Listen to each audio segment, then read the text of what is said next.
They didn't hear the warning, they only heard the word dangerous, and that was enough to make them dig.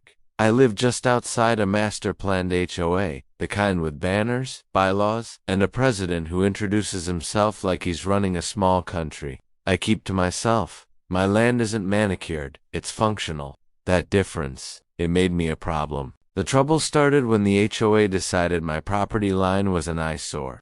Not because it broke rules, but because it didn't match their aesthetic. Their board claimed my old agricultural barrier posed a community risk. No evidence, just vibes. And a lot of emails with bolded words. I replied calmly. Explained what the barrier actually did.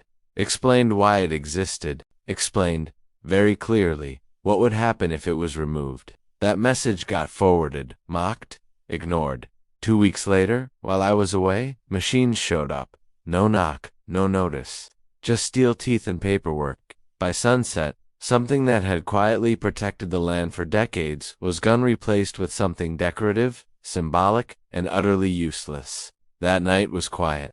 Too quiet. The next morning, the HOA woke up to a problem they couldn't understand at first. Then another, then 10 more. Water where it shouldn't be, ground shifting, pavement sagging, the kind of damage that doesn't scream, it spreads.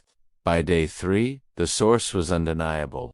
By day 5, the costs had names attached to them. Emergency meetings followed. Engineers, inspectors, lawyers. The HOA president knocked on my door like a man rehearsing an apology. He didn't want to say. He asked if I knew what was happening. Asked if I could help. Asked very carefully. I'd predicted this.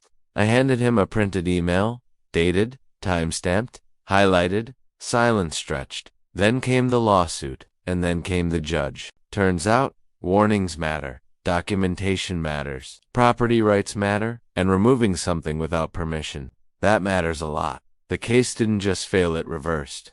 Suddenly, the HOA wasn't the victim. They were the ones explaining why they thought appearances outweighed consequences. Rebuilding took months. Costs climbed. Insurance ran. And when it was all over, they had to restore exactly what they'd destroyed on my terms. Under my supervision, at their expense. Now the boundary is back. Stronger, legal, untouchable. And every time I pass their entrance sign, freshly repainted, I notice something new. They don't use the word dangerous anymore.